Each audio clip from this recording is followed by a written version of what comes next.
Testing.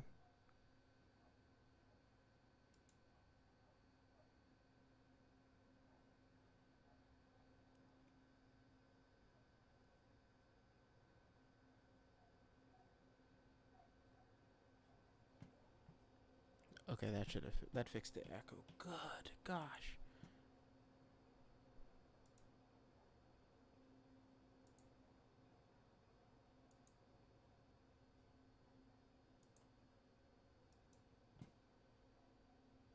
Okay, so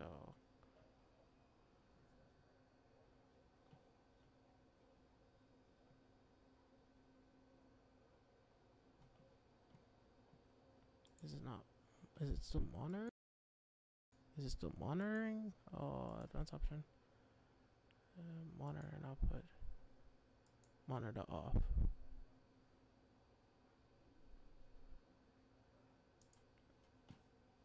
Okay, fix it.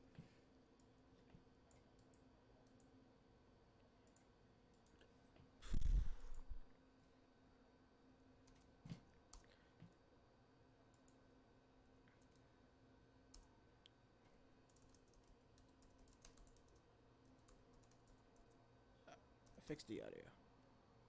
That took me 20 minutes. I don't know. It just decided to be a butt because it was working before I did this.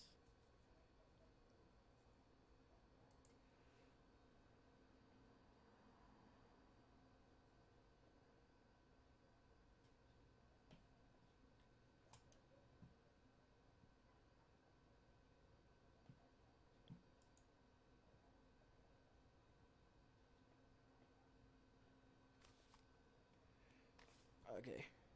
All right.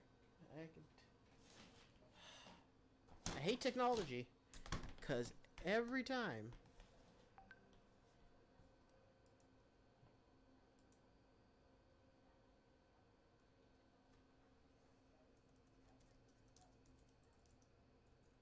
Yeah.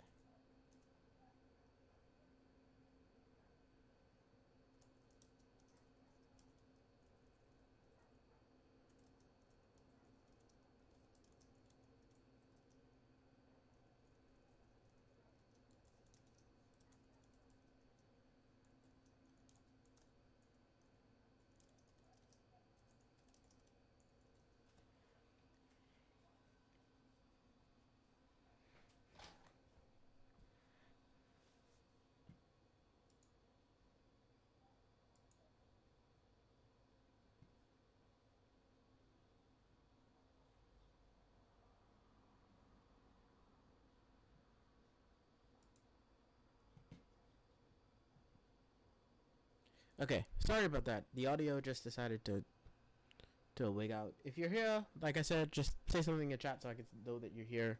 I could kind of see numbers, but at the same time, it could be one of my friends trolling. Oh, that's.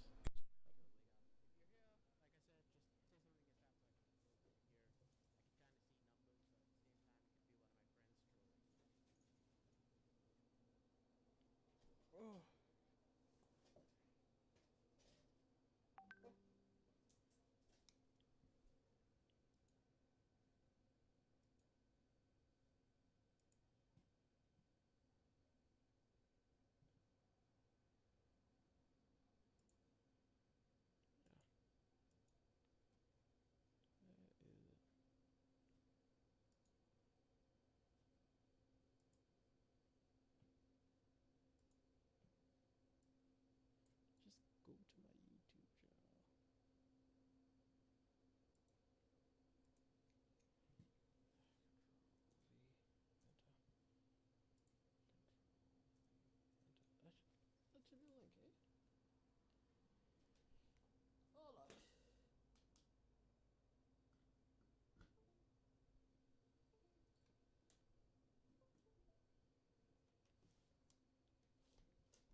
2 concurrent viewers. Go.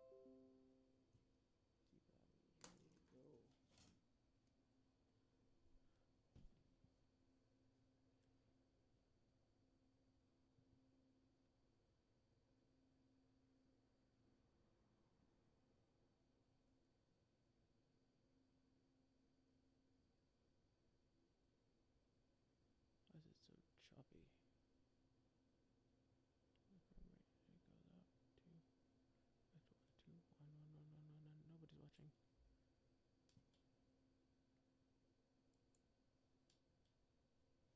Who's all here? So maybe can I get started? You know what? I'm gonna get started.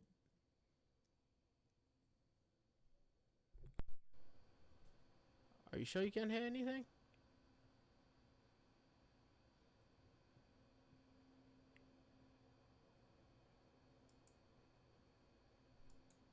Oh, come on. Is it doing this again?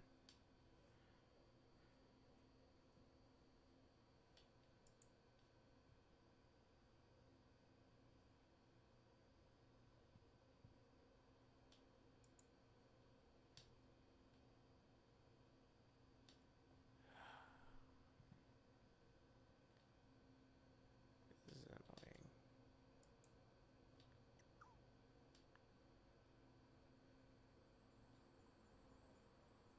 Are y'all having double or is it just me?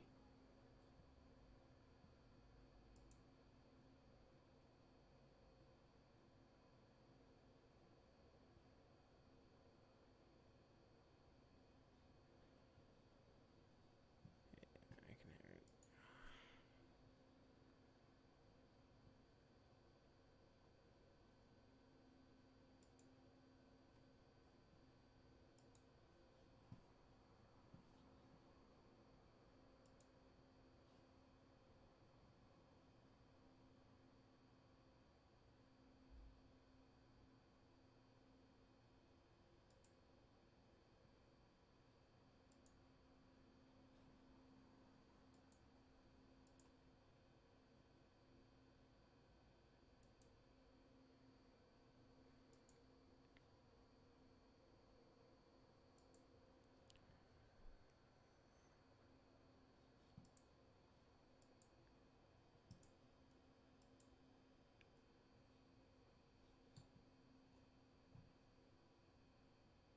Okay, so it's just me.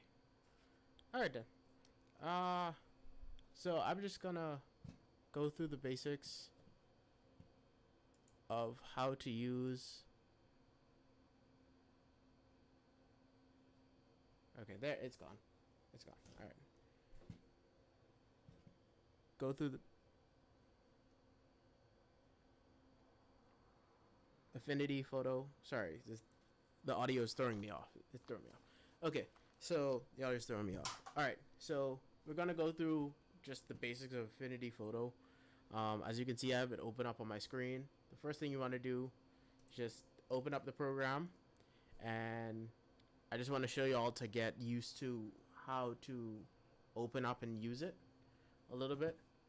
And so for this program, it's fairly simple, and I want y'all to just know that on all of the computers at work, that they all have this set on it, and so you could do this on on the computer at work. This one is particularly dealing with passport photos. So how I have them set is they all have a preset that already sets the passport pictures to the size that they need to be at. And so pretty much what you're gonna do is you're just gonna go to File, click New, and then in presets, it's gonna say PP/Visa, which is short for passport visa. And this is easy. I find it easier to do because pretty much all you have to do is when you let me just make it rename. So PP/Visa. So this is what it looks like on the computer as at work. As soon as you open new document, click File, New, the first things in presets is PP/Visa, and that's the preset that I made for the passport and visas. 460 by 460 is the standard that we needed. And so pretty much all you got to do is click that, and it opens up a new document in that dimension. Now the next thing you want to do in order to work with it is you can do one or two things. You can either go and grab the photo from wherever. So I'm just going to grab... you won't mind.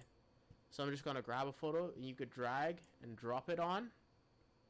And it drops it, and you just have to resize it. So you're going to have to... I'm in the corner. Dang it. Let's put you in here.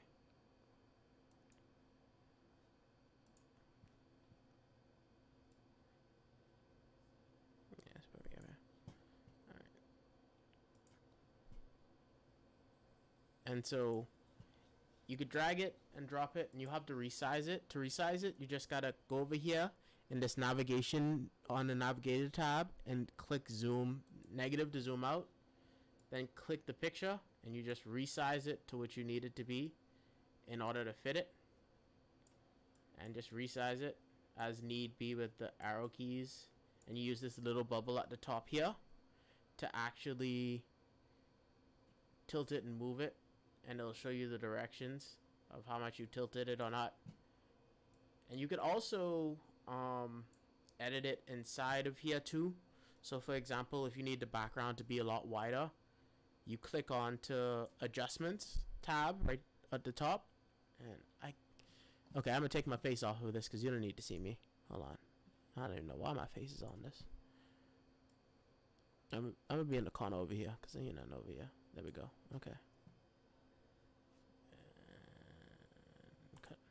All right, I'll be in the corner over here since my face is not necessary, but so pretty much over here, all of these are the different adjustments you can do to a picture, and pretty much all you would really need to do, especially for passport pictures, is just adjust the levels. Now the first line is black levels that adjust the all of the black in the photos. So if you move this to the right, it increases, if you notice, it increases all of the blacks in a photo. So it increases all of the black parts of the photo, and to make, and if you take it all the way, it takes it all the way black. And at the bottom is the white levels. This affects all of the white inside of a photo. And so if you move it down to the left, it brightens up a photo. And it's pretty similar to highlights and shadows, but it's a little bit, it's more accurate or precise. And this bottom one here, which says gamma, which is in between, which is under white level, is just the balance between the two. So how much more white versus how much black, depending on how you do it. And with these kind of things, it's just, there's no precise way of doing it for any photo. It's more of a experiment, so just test it and see until you get it exactly. Typically, you want to follow these wavy lines right here. These will tell you how close you are to what the picture should be exposed. So where all of the white parts are is where all of the color levels, which is the red, green, and blue, which are the three colors that make up photos pretty much. Well, essentially make up photos combined. And typically, if you get it just at the beginning and just at the end, typically it's fine exposed. But again, these are the things that you just fine tune and go in and tweak if you want to tweak it. And once you have it the way you want it, all you have to do is click file. It's not like Adobe where you can save it as a JPEG. You have to actually manually go and export it. So when you click file, almost to the bottom, there's an area here called export.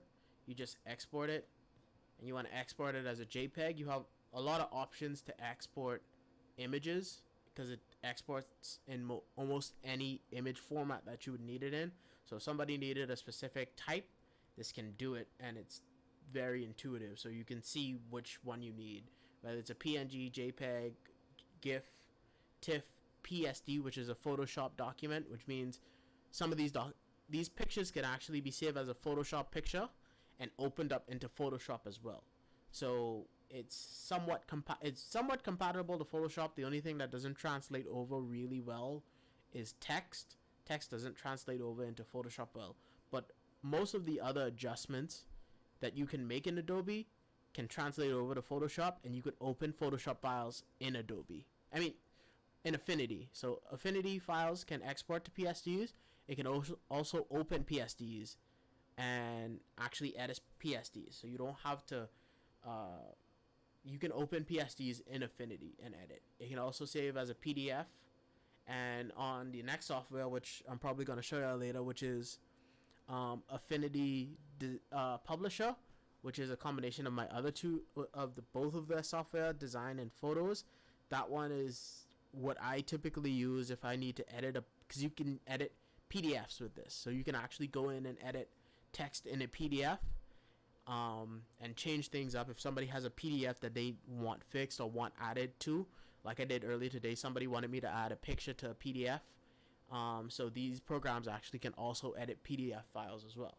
And so what you want to do is you want to export, and then typically it leaves it as an untitled file, and typically I just like to label it as passport. I put the number, and then I put the number of the photo. So this, if it's the first photo I did for the day, I put 1, and then I put the date in numbers, so it'd be 13/9/20. And so that's how I've been doing it, and that's how I do it. And you just export it, and it exports to wherever you saved it to. I think I have it saved to a file in my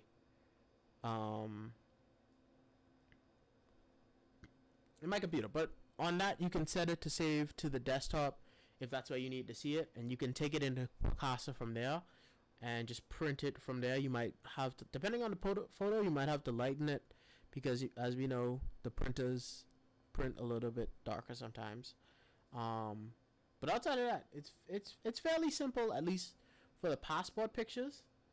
And so already they all have that preset on it, and tomorrow I'll double check, but they all have that preset on it. As soon as you open it and click File, New Document, in presets, it's set to passport pictures, and you literally just open it. And the good thing about that is you can open one passport document and just keep dragging photos on top of it, on top of it, on top of it, and all it'll do is here where it says layers, it'll keep adding it as layers. So for example, we have somebody else come in, and so I go in and get a separate another picture from somebody else, which I'm gonna steal this one. So you could just take the next picture that you need and drop it in, and then you don't necessarily have to make another levels adjustment for this one, so you don't have to keep making new levels adjustments. Essentially all you have to do is get the photo how you want it, and then this levels here where it's on the layers, just make sure that's always to the top, and then you can click on the white square, double click it, and you can actually reopen the levels controls and change the levels as needed. So you can change it for each picture. Just make sure that it's the top layer, and instead of having to constantly just open, you can just keep one file open and just keep dropping pictures on top of it and on top of it on top of it, and every time you save, it'll just save it as a new picture. So when you go to File, Export, and you click Export, and you want to save it to your desktop, that's why I have that numbering system. So this would be PP2, and then the date, which you don't really have to put the date, but I just put it there. Or you could just say PP2 and just keep a numbering system like that, so that way you could keep track of the photos. And that's how I do it with Affinity. And then at the end of the day, when you're done, you could just exit out, and you don't have to save it, so that way you don't have like a huge file at the end of the day or a bunch of PDSs, because you still have the photos that you can save separately, and then just close out and you don't have to save it. And that's that. And that is how you do passport pictures in Affinity. Now the next step is just learning how to edit. If you learning how to edit in Affinity, which that one is a little bit more, would take a lot of time to go through the nitpicky stuff of it. And so today I just want to show y'all how you can actually just cut people out in Affinity, and I'll show y'all how to adjust things in the next video, I guess, on the next portion of this, because this, I know y'all don't want to be here like super long, but essentially what you do is you have the that's why I put all the photos in a folder, so that way I can find all of the photos when I need it. And you can open all of the photos in one batch. So pretty much that's what I do, is I put them all in a folder, and then photos, and then let's say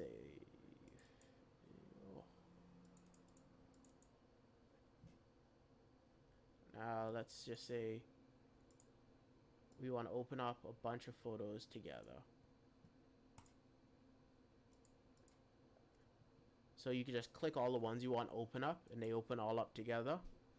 And for editing, what I first like to do is I try to take, depending on the photo, you might just want to adjust it, but if you want to start editing to put people in, typically what I do is you select the selection brush here.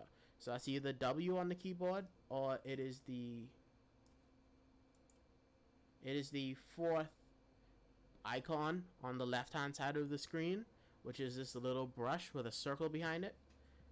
And this actually allows you to make a selection on the screen, and it's AI driven, so the software detects what you would want selected and tries to select in that group as best as it can.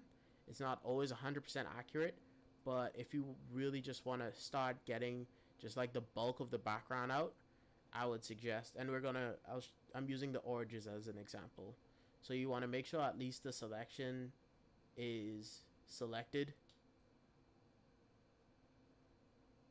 If I'm going too fast, let me know and tell me to slow down, and I will slow down, but because I sometimes talk fast too and I don't realize it. But you just want to make sure all of your selections are just what you want selected, is at least within this rough, like you see these I call them ant lines because they're just look like a bunch of ants. And when you want to erase the background, what you have to do is you have to click this I'm pointing at the screen like you could see it, but you have to click this button up here, which is in the center, which says invert selection. And you don't have to do that. You could go to the top here where it says select, and then right here where it says invert pixel selection, it inverts what you selected. So initially what you selected was the oranges, but we don't want to erase the oranges. We want to erase everything around the oranges. So you have to flip the selection to tell the computer to select everything other than the oranges that you want to erase.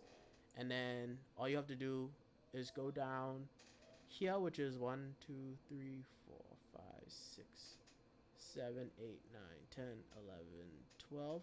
It's the 12th button at the bottom, and it's the erase brush, and you can just start erasing with your mouse everything that you don't want. And that's just the basic part of background removal. This is the bulk part of it, which is just selecting a rough draft of what you don't want. And then now what you get into next is the particulars. So in the particulars, you have what you want to do is you want to start with a new select, and this one takes the most time. Sometimes, depending on whether or not what they're wearing, if they're wearing white on a white backdrop, this is going to take you a long time to deal with. If they're wearing like a dark color, it's a lot easier because the software picks it up a lot faster. But if it's like very ambiguous, it takes the software a while and you have to like be very meticulous with how you select. And if you don't want any, if it selects something that you don't want, press and hold the Alt button whilst clicking and running over the selection.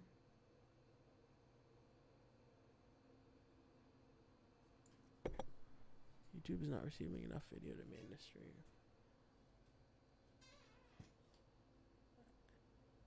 Okay, apparently y'all are going to receive buffering because the stream is poor. I guess the internet is getting low. But to reduce the amount of selection, press and hold the Alt button whilst you're clicking and selecting what you want, and it will remove the selection and try and get as close to what you would want and keep it to that. And this is the nitpicky part where it'll get a little bit harder and just take a little bit more time, because you actually would have to go through and make sure. And it's still not 100% accurate when you're done. Sometimes you end up having to do cleanup even when it's selected most of the edges. So, but the cleanup is worth it, because if you don't clean up and then it just looks like a rough draft, and when you start putting people in backdrops, it won't look as smooth as it could. And so what you want to do is you want to try and make the next go around as smooth and clean as possible, so that way you can get what you would want. And again, this is just going to be painstakingly long, but that's the price of art. But yeah, so the selection button is not that hard. It's not anything to be afraid of. It's fairly easy to select. Just click and drag your mouse over the area you want to select. To deselect, press Alt, click, and drag your mouse over what you don't want, and let the computer figure it out. You might have to run over it 1 or 2 times. Sometimes just once, and the computer starts to figure out, oh, well, he wants orange, or he wants this, but he doesn't want that, or they want this, but they don't want that.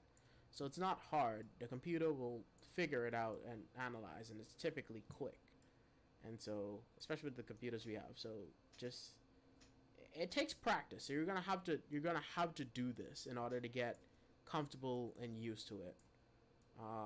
If you don't practice, if you don't do it, if you're just watching these videos and then tomorrow you don't take time to actually try and practice it, it's going to stay hard for you, and it's going to be difficult. All of this, how I learned it, is just, it's practice. It takes time, and it just takes the effort to just like watch this and practice it. If you have a computer at home, I think they have a demo that you can try out. If you want the actual software, just let me know and we can talk. But it actually works. Like, that's how selection works. And I'm probably gonna try and do another live stream at a different time to explain how because this is a lot of adjustments that sometimes go into editing a picture and getting it just right. And I could run through them quickly. Just the levels control the white and blacks in a picture, and that really is more of a refined version of dealing with contrast, because contrast deals with the lightest and darkest parts of the picture, and that one is a bit more refined where you can control it a little bit better. White balance is just how the computer or camera interprets the color white. So if the picture is too yellow or too magenta, you can add more green, and so you can add more green, or you can add more blue to bring the white more closer to white. HSL is highlight, saturation, and luminosity, which you typically don't really need to use this when editing pictures for people. I try to avoid using this because this changes the hue, not highlights, it's hue, saturation. So this changes the hue of a color. So for example, the colors here is orange, but if you slide this back and forth, it changes the what hue orange would read as. Now this could be fun if you want to change a color in something to something else, but typically I don't really use this at all. The saturation just change how saturated that color is from saturated to desaturated. And then the luminosity shift just changes how dark or how light that color is. That's not, I don't really use that unless like I want to brighten up a certain color or a certain thing, but typically I don't use that. You don't need recolor because I don't use it. I don't remember what it's for. I think it changes a color to something else, but I don't use it at all because it's not necessary. Black and white just turns an image to black and white, and this is more controlled black and white. So essentially you control all of these colors, the red, yellow, green, cyan, blue, and magenta, and you have to play with them to get them just right because different colors are different in black and white. And so you want to make sure that your blues are darker, but you don't want to make sure the reds are too dark because as most of our people, as you can see, are melanated people. And so like you don't want to bring the red and yellows down too much because that affects their skin, and that typically makes people a lot darker in black and white when you bring down the reds and yellows too much. You want to mostly focus on bringing down the green, the cyans to get them. And this one is more, again, one of those things that is done by eye, that I do by eye, just like gauging and going down. And at first it will take you a few minutes to actually go through each one and bring them down and adjust. But once you get used to doing it, it takes you a couple of seconds just to get it how you want it. Then you have brightness and contrast. This just deals with how bright an image would look and how dark an image would look. Contrast is, the difference between the lightest and darkest parts of an image. And this is the quickest way. This is a quicker way than using levels, but again, levels is more precise. So if you're looking for speed, just brightness and contrast. If you're looking for precise, use levels. Posterize, not important. That just gives it a distinctive look, but you typically won't use that for the pictures that we're doing. Vibrance, just it subtly gives a picture a little bit more of a look. Let's deselect this. So vibrance just slightly brings up like certain colors, just make them pop just a little bit. Saturation increases the amount of that color, so it saturates the photo a lot more. Typically I only really use vibrance if I want to just make a photo pop just a little bit. Just a little bit of vibrance goes a long way. Exposure just changes the exposure of the picture. If you expose right, especially in the studios with the flashes, you won't really need to touch that. Shadows and highlights, you should know shadows just deals with the shadows are the darkest parts in the picture. You can make them even darker or you can make them lighter. Highlights deals with the brightest parts of a picture. So you can make the brightest parts even brighter, or you can darken the brightest parts. But again, all of these things are just done by eye. Thresholds, don't really use. Curves are just like shadows and highlights and levels, where it deals with the brightness and the darkness of a picture. And again, this is just another one of those things that it is slightly a bit more precise than shadows and highlights, but less precise than levels. And you could control how light and dark certain areas of a photo is. Then you have child mixture. I typically don't mess with that because I don't really know what it does. Gradient map. This one is interesting in that you can actually use it to set color presets. So when you go into, if you want like a certain color theme, you can use this to do that.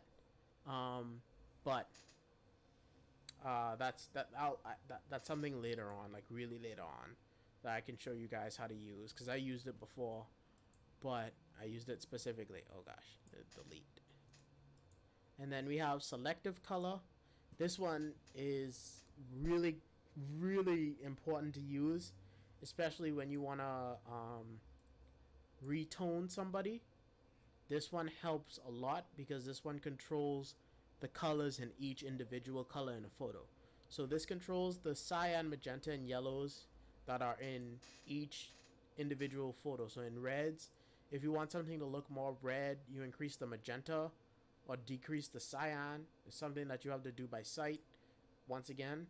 But typically in our photos, I typically only really use the reds and yellows because once again, black people or people with dark skin colors, reds and yellows are the colors in editors that actually affect their skin tones.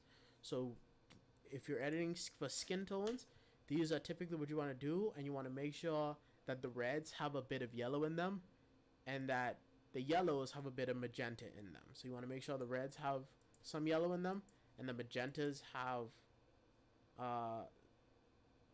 and the yellows have some magenta in it. And even down in the magentas, you don't really need to bother with those because magenta is a whole different color palette compared to red and yellow.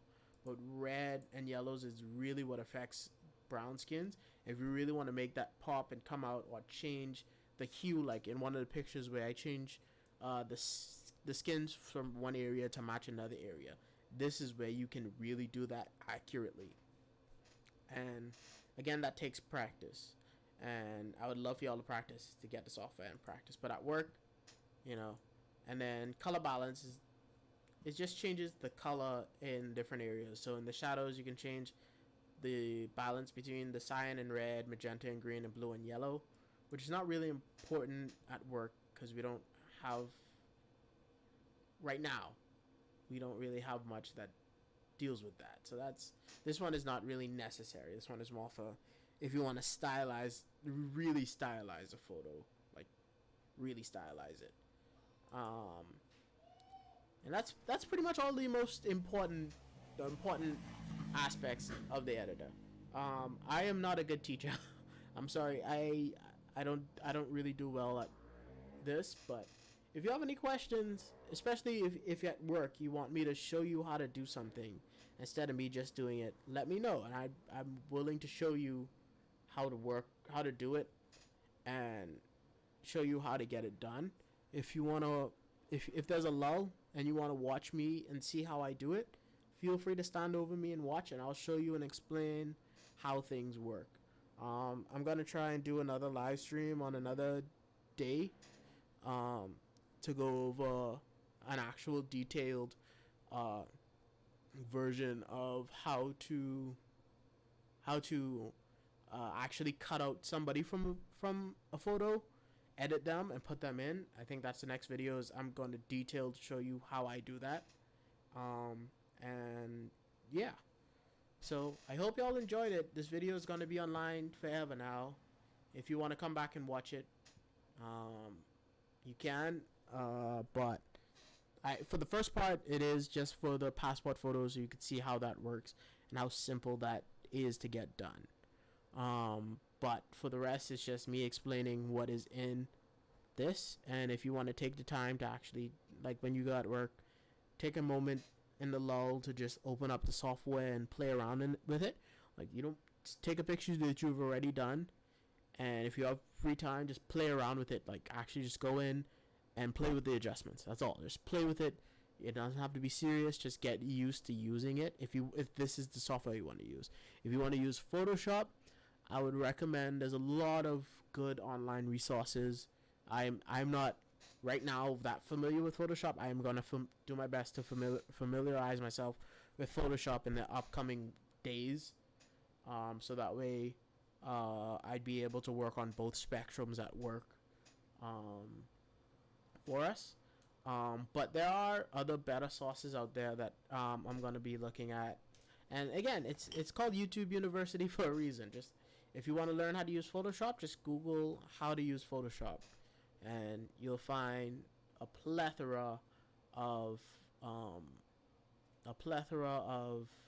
videos.